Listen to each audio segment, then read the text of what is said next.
Hello and welcome to Inside the Summit League. Lots of basketball coming up this week, plus the final week of the regular season in volleyball. But we start with the men's soccer tournament. And Denver, we talked about this last week. You're not going to make any friends coming in and winning all the championships right away. But anyway, congrats on the women's soccer championship. And now the men's title, too, goes to Denver. Denver and IUPUI, the 1 and 4 seeds in the first semifinal, and this was a gargantuan game for Zach Bolden, a senior from Denver East High School. He led the league in shots and goals and points this year, just over 15 minutes in, a PK there for Bolden, his first goal of the match, and it's 1-0 Denver. 5 minutes later, through ball again to Bolden. He's got the brace in just over 20 minutes of play, and then still in the first half, for Denver, Bolden with the assist this time, and Karsten Hanlon with the goal, and it's 3-0 Denver at the half.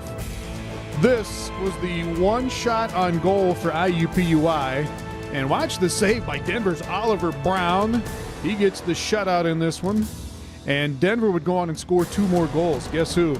Bolden again. Zach Bolden, 3 goals and an assist in the match for him. The Pioneers get 1 more late, and they take out IUPUI 5-0. In the other semifinal, it was Oral Roberts and the defending tournament champions, Western Illinois, and an early goal by Oral Roberts. Nicely done there by Alex White, and it is 1-0. Oral Roberts just 6 minutes into the match. Western, though, evens it in the 29th minute. First volley gets headed away there, but it comes away to Jacob Bevan, and the freshman from England puts it away, ties it 1-1 at the half. Western Illinois in the second half would take control on a couple of goals by Oscar Ortega. Yusef Jupik with the spinning assist there. That was beautiful. Ortega bangs it home. And it is 2-1 Western Illinois. And then Tyler Chavez, a little later on, will get it through to Ortega again. And the Leathernecks win it 3-1. They move on to face Denver in the Summit League Championship match. And that match would be a 1-0 finish on a little chilly afternoon in Macomb. Denver on a run here. And Ease Dietrich out for the save for Western Illinois. Zach Bolden had those 3 goals in the semifinal. On the attack for Denver, denied twice by Dietrich on this little exchange, and there would be no score despite the attack by Denver in the first 45 minutes of the match. The only goal comes in the 51st minute. Taylor Hunter to Reed Hikari, and that's just good soccer. 1-0 Denver, and look at the chance Western Illinois has though late after Hikari does the Hikari dance. Western had a chance to tie it late, and watch and listen to this as they will get it off the corner and get a chance out in front. It would be off the post, and Denver wins it 1-0. Our culture has changed so much. There's an expectation of winning, doing things the right way, playing our style of soccer, and you know, obviously the College Cup's a difficult thing. It's the top 48 teams in the country, and you know, we're excited to be a part of it. But our next goal now, we've said, regular season championship was a goal, the tournament championship was a goal. You know, now an opportunity to compete for a national championship and be the first Denver team to start moving forward and advancing in the College Cup is the next goal for us. We're just going to keep doing what we've been doing all season. We've been just making sure that we've been ready for the games. We haven't really been focusing on the opponent too much, and as long as we take care of what we need to take care of, we should be fine. All right, so Denver now will play Louisville in the first round of the NCAA tournament. That match is Thursday at 5 o'clock Mountain Time in Louisville. Meanwhile, the Denver women's soccer team is done now after a heartbreaker of a loss in the first round of the NCAA tournament against Colorado. On the home field for the Pioneers, and they had a couple of chances early in the match. Ripped off there by Nicolette DiGiacomo, but just a little bit too high. And then a little later on for Denver, Nikki Papalardo through to Francesca Garzaloni, and that's going to go just wide. Colorado on a run and a shot here, but a save by Cassidy Ray for Denver. And there was no score in the match through the first 83 minutes of play. And then a foul on Denver just outside the box in the 84th minute. A free kick for Colorado coming up. It's going to deflect off the shoulder, off the wall there of Denver and in. And Colorado beats Denver 1-0. The season has been great. Couldn't have asked for a better season. This was a big loss to us. We wish it would have gone differently, but the whole season as a whole we're really happy with, and glad to have shared it with these girls and these parents and this whole family we've created. And these last 4 years have been just amazing. I'm really sad to kind of see it end. Up next on Inside the Summit League, volleyball. The regular season is done. The tournament field is set, and we've got highlights coming up next.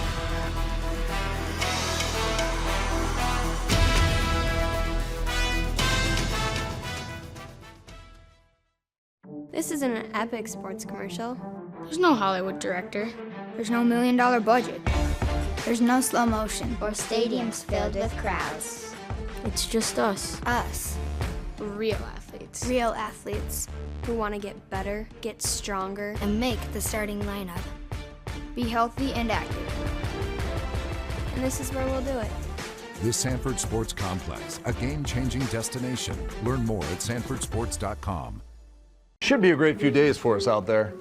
Hope you have some fun while we're gone. Probably just gonna do some catch up. Love you, bye-bye. We're gonna have to make a stop off first. We're in the clear. At Grand Falls Casino Resort, there's so much to do. You don't have to be seen. There's something for everyone, whether it's a girl's getaway or a guy's sneak away. Whatever your taste, live it up at Grand Falls Casino Resort. Good weekend, honey? The best.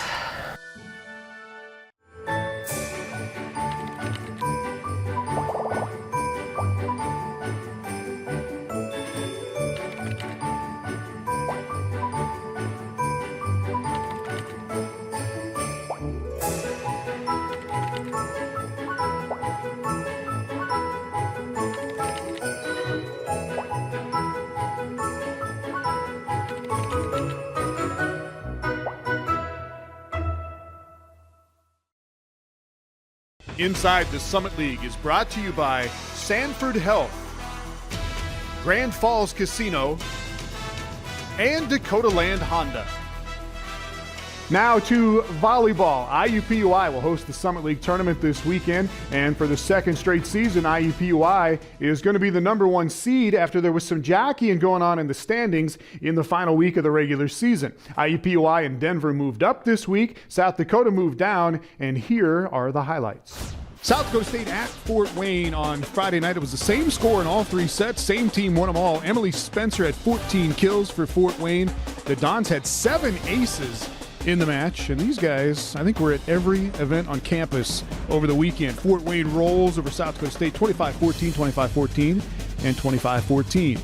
North Dakota State at league leader IUPUI. Alexis Meeks, 4 aces, 33 assists, the dump kill there. Mariah Fair had 16 kills, and IUPUI wins 25-18, 25-9, 25-17. Rough weekend for the other league leader, though. South Dakota at Omaha on Friday. Kendall Crittenbrink had 28 kills. She set a new South Dakota record for kills in a season with 497. But Omaha gets just its second league win of the year. Amy Taylor on the kill. The Mavs outblocked USD 28-12. And Omaha wins in 5 sets over South Dakota. In Macomb on Friday, Denver at Western Illinois. And Denver a chance to move up in the standings. They did. They win the first set 25-14. Denver out-hit Western 209-069. Nola Basie had a dozen kills, and the Pioneers win in 3 there. Couple of matches on Saturday night. South Dakota State at IUPUI. Alexis Meeks, multi-talented, the ace for the Jags. She also had 40 assists in the match as well. Caitlin Hickey swinging for IUPUI. She had 12 kills. Mariah Fair led them again with 16 kills. And the Jags finished the regular season with a sweep of the Jacks, and they finish 11-3 in league play. Now, Fort Wayne is coming on strong at the end of the year, too. The Dons take 3 straight from North Dakota State on Saturday. Sarah Heckman, she's from Kalamazoo. She had 5 kills. Haley Ripley added 14 kills for Fort Wayne. Summer Johnson, a freshman from Fort Wayne, had 5 kills. And the Dons will come up on the block. They did everything well in this match. Fort Wayne goes undefeated at home in league play. They beat the Bison in 3. On Sunday, South Dakota trying to pull out of that late season slide, but Western Illinois got them here. The Coyotes won the first set, but Western wins it in 5. Ann Miller had 25 kills for Western Illinois. Mallory Gibson added a dozen, and Western Illinois takes out USD in 5 sets. And in Omaha, the Mavs and Denver on Sunday. Denver had already moved ahead of South Dakota for the number 2 seed in the tournament, but they took care of business anyway. 19 kills for Moni Koraheidu, and Denver hit 321 in the match. Nola Basie and Cassie Ronda had 8 kills apiece, and Denver beats Omaha 3-0. So Denver earns a number 2 seed in the tournament. They will get a bye in the first round. So will IUPUI, the number 1 qualifier. They get through to Saturday. In the first round on Friday, it'll be South Dakota taking on Western Illinois in match 1. Fort Wayne, the number 4 seed, will take on 5th-seeded North Dakota State, with those winners moving on to the semis on Saturday and the championship match on Sunday in the Summit League Volleyball Championships. Up next, lots of basketball. And guess what? Denver's going to be good in that, too. Highlights coming up.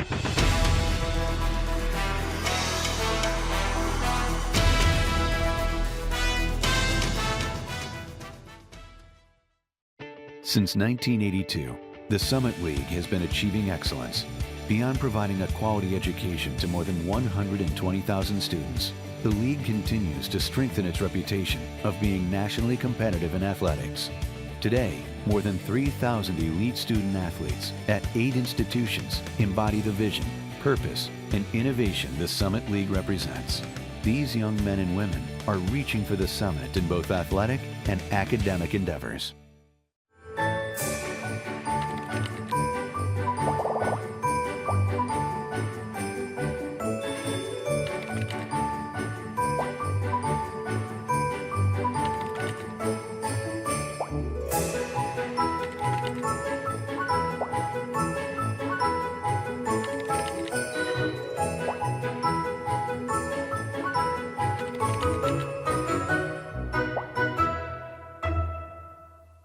Should be a great few days for us out there. Hope you have some fun while we're gone. Probably just gonna do some catch up. Love you, bye-bye. We're gonna have to make a stop off first. We're in the clear. At Grand Falls Casino Resort, there's so much to do. You don't have to be seen. There's something for everyone, whether it's a girl's getaway or a guy's sneak away. Whatever your taste, live it up at Grand Falls Casino Resort. Good weekend, honey? The best.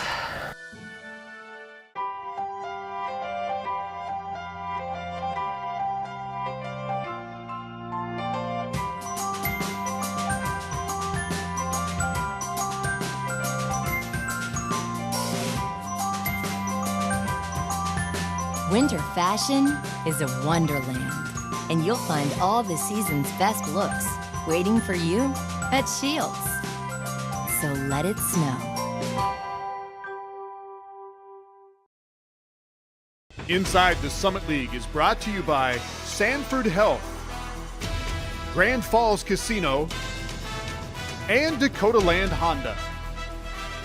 Well, Summit League men's basketball fans are going to get spoiled this winter. It's going to be great. Good teams in the league, top to bottom. And our league guys have already played some good games against some really good teams. You had Denver taking on Stanford, had North Dakota State at home against Southern Mississippi, had South Dakota State at home against Montana. And here is the men's hoop highlight roundup from the last week and a half. Start with Omaha taking on former Summit League member Kansas City. C.J. Carter there to Justin Simmons, that guard combination for Omaha. John Karhoff had 16. Carter had 22 to lead Omaha, and that's a Haig bomb right there for Matt Hager-bomber. Omaha led by 30 at the half. The scoop by Simmons, he had 12. And Karhoff again on the turnaround, a block here by Carter, and Omaha rolls by 30 over Kansas City. In Brookings, South Dakota State opening their home schedule against Montana, the home debut for Cody Larson. First half, Jordan Dykstra, stutter step, glides across. He had a team-high 20 for the Jackrabbits. Cody Larson is 6'8". He's going to be tough inside. The putback here, 9 points, 11 rebounds for Larson. Braden Carlson Going to pick up some of that scoring slack left by Nate Walters last year. The Jacks led by 1 at the break, but Montana went 10 of 13 on threes in the second half. They made 11 total, and they take out South Dakota State 77-69. Saturday night in the Jungle in Indianapolis, the Jags in Southeast Missouri State from the Ohio Valley Conference.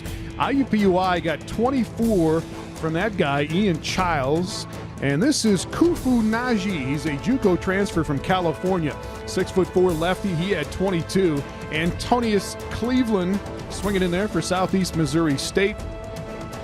And then Naji again here on the step in. The Jags led for about 6 minutes in the second half of this game, but Tyler Stone right here, he had 22 points, 14 rebounds, and the Red Hawks win it 76-68. It is going to be fun watching Denver this year. Denver at home against Stanford on Sunday. Cam Griffin for Denver. Good Lord, he had 8 points, including those 2. Nate Engesser off the bench here for Denver. He came off, hit a couple of threes, had 8 points as well. But Chris Udofia is the man for Denver. He had 20 points, 10 rebounds. That's Udofia with a block and another block. He had 5 blocks to go with the double-double on the other side. Udofia is 6'6". Watch this. Little double dip on the dunk.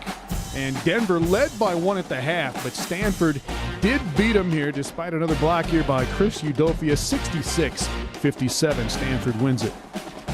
North Dakota State is the preseason favorite on the men's side. The Bison at home against Southern Mississippi on Monday night. Trayvon Wright taking flight again and again. He had 21 points and 12 rebounds, 9 offensive rebounds for Trayvon Wright. Taylor Braun in the corner here for 3. He had 11 points and 11 assists for North Dakota State. The Bison were down by 11 at the half. They came back and tied it late. Big 3 here, though, for Southern Miss, and they win it by 1 over the Bison, 70-69.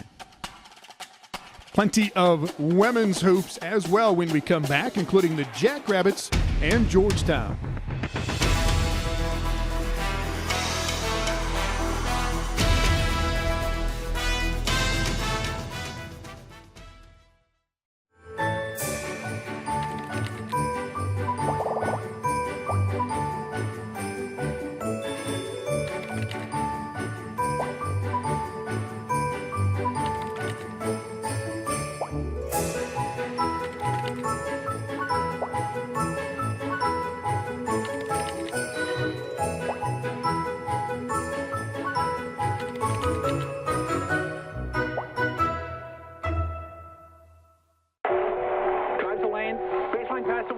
Williams shoots, gets up, he scores. Tie game. We are going to bring the ball up court under pressure. Long pass inside to Montgomery. He spins. The shot is up, and it's a 20-foot jumper from the 5'11" sophomore forward. Our heritage is rooted in the gymnasiums of every town, big and small, throughout the region. For this reason, Sanford Health proudly presents Heritage Court at the heart of the Pentagon. Should be a great few days for us out there. Hope you have some fun while we're gone. Probably just gonna do some catch up. Love you, bye-bye. We're gonna have to make a stop-off first. We're in the clear. At Grand Falls Casino Resort, there's so much to do. You don't have to be seen. There's something for everyone, whether it's a girl's getaway or a guy's sneak away. Whatever your taste, live it up at Grand Falls Casino Resort. Good weekend, honey? The best. Inside the Summit League is brought to you by Sanford Health, Grand Falls Casino, and Dakota Land Honda. Well, just like the men's team, Summit League women's basketball teams are facing and beating some mid-major and major conference opponents right now. South Dakota State, IUPUI, South Dakota, and Fort Wayne. Those 4 are picked to finish as the top 4 this year, and they are all in this week's highlights. Start in Denver with the Pioneers taking on Wyoming. That is Paige Bradley for Denver, all the way left and all the way in. She had 6 points and 4 assists. Morgan Van Riper Rose is on the preseason All-Summit League team. She good. She had 22 points and 8 rebounds, and Denver was close in this one. But Wyoming will get them by 3, 73-70, Wyoming over Denver. South Dakota State, the Jackrabbits, down I-29 to take on Creighton on Tuesday night, tied at 13 in the first half. Clarissa Ober, a true freshman. Probably won't see a lot of threes from her, but she hits that one, and the Jacks are up by 3. Later in the half, Megan Stewart knocks down a triple. She had 7 points, and the Jackrabbits led by 7. Steph Pollock, fifth-year senior, led the Jacks in scoring in this one with 17. She was 8 of 9 from the field and keeps South Dakota State in front early. But the Blue Jays pull through in the second half. Marissa Janning had 20, and Creighton wins it by 5, 68-63. South Dakota on the road at Iowa State. That is Taya He-Miller, a sophomore in the starting 5. She had 6 points for the Oats. That is the awesome Aussie Nicole Seekamp for 3. She made a couple of those, and then Seekamp again. She had 21 to lead USD. This is Rochelle Contreras, a JUCO transfer for the Coyotes. She had 15 off the bench. The game was tied with 9 minutes to play, but Iowa State pulls away and wins by 16. Omaha ended up 5th in the league last year. See if the Mavs can move up this season. They beat Graceland of Iowa big in this one. Erica House was 5 of 11 on 3. She had 19. Felicia Anderson is a junior transfer. She led Omaha with 20. This is Maddie Robson, a freshman starter. She had 9 points and 10 assists, and Omaha wins it huge in that one. South Dakota State, meanwhile, at home against Georgetown, and the Jacks opening up the home schedule here. Steph Pollock, the safe to Megan Watashik. A three-point play for the early Jackrabbit lead. They led the entire first half. Megan Stewart was on fire. She scored the next 8 points, gave the Jacks an 11-2 lead just 4 minutes into the game. Chloe Korneman in transition here will drop it off to Stewart again. Stewart was 10 of 11 from the field, had a career-high 23 points for the Jackrabbits, and South Dakota State led by as many as 15 in the second half. The Hoyas cut it to 2. Watashik, though, on the drive, she had 16, and the Jacks beat Georgetown 86-80. IUPUI picked to finish second in the league behind the Jackrabbits. At home here against Missouri State, Dee Bellamy is fast. She had the steal and the 2 there. That's just good basketball. Shanika Maddox gets the hoop. She had 13 points and 10 rebounds. Maddox again here on the jumper. De'Ara Goss led IUPUI with 25, and they beat the Bears 76-65. And back at Fort Wayne on Monday night, the Lady Dons and Southern Illinois. Amanda Hyde to Ariana Simmons, a freshman from Fort Wayne there. She had 11. Haley Seibert had 3 steals. She also had 19 points. Amanda Hyde had 24. And Fort Wayne gets its first win of the season over Southern Illinois. And there's our boys once again. Speaking of Fort Wayne, why in the world are they the Mastodons? We'll tell you why in the Campus Spotlight next.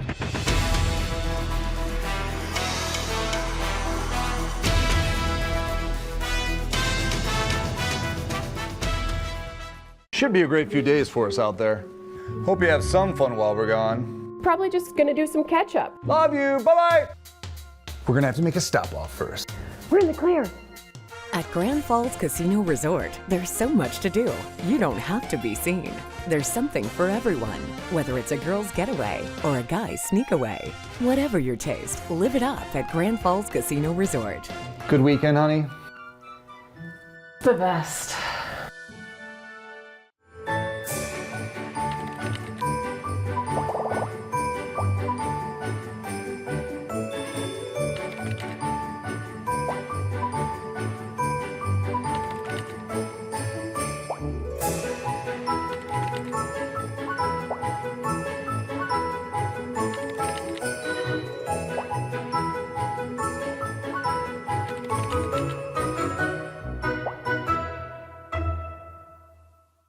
This isn't an epic sports commercial. There's no Hollywood director. There's no $1 million budget. There's no slow motion. Or stadiums filled with crowds. It's just us. Us. Real athletes. Real athletes. Who want to get better, get stronger, And make the starting lineup. Be healthy and active. and this is where we'll do it. The Sanford Sports Complex, a game-changing destination. Learn more at sanfordsports.com. Inside the Summit League is brought to you by Sanford Health, Grand Falls Casino, and Dakota Land Honda. Well, the Summit League has some of the NCAA's most one-of-a-kind nicknames. No other Division I conference has a Jackrabbit or a Leatherneck, or what might be the most unique of all, the Mastodon in Fort Wayne. Welcome back to IPFW, the home of the Mastodons. If you've ever watched IPFW sports or walked around campus, you've probably seen statues, artwork, and replicas of Mastodons all around, much like this logo or even this little guy. Then there's this Mastodon skeleton right here on campus. But you know the history behind the Mastodon? It actually relates back to these very remains in 1968. A very nice skeleton of sort of teenage mastodon was found near Angola about the time the campus was being built, and Dr. Jack Sunderman, formerly of this department, now deceased, collected that specimen, and it is now on display in Kettler Hall. Then just 2 years later, when IPFW was in the process of choosing its school mascot, members of the Geology Club lobbied for the Mastodon, and the rest is history. One man who was around campus at that time was chemistry professor Art Friedel. The student body president at that time thought we should be Mastodons, and they started some cheers about it. But there were other students on campus who didn't like the idea of being Mastodons, and so they decided to have a vote through the student newspaper, and when the results came out, Mastodons hadn't won. But they decided that the vote was flawed. A group of students could have, stuffed the ballot box with some stupid name, and so they decided they were going to take over. It was really student government that decided. Now we have Don, Tusky, and all the other Mastodon representatives that are common today. As we got into the 70s, there became all that conflict with Redskins, and people got upset with certain kinds of mascots, and universities were changing their mascots, so we didn't have to worry because we had a mascot that was dead for years. As for the department that got it all started, the paleontology group is still hard at work uncovering and documenting facts about not just mastodons, but dinosaurs as well. This is a typical well-preserved three-toed footprint from the Paluxy River bed at Glen Rose, Texas, in what is now Dinosaur Valley State Park. For us, it's always quite exciting. We did uncover, again with some students, a fairly extensive set of tracks that had not been seen before, and that was quite exciting. It isn't so much the finding that we're doing, it's the documenting it and publishing it and making that information available to the scientific community that is the main thing we're involved with. I hope you learned a little bit more about this big fella and the history of the Mastodons at IPFW, where you can feel the rumble. For Inside the Summit League, I'm Pat Teedy. Our thanks to everybody in Fort Wayne. Thank you to all of our member schools. We will see you next week. We will run down all 8 men's and women's programs in our basketball preview on Inside the Summit League.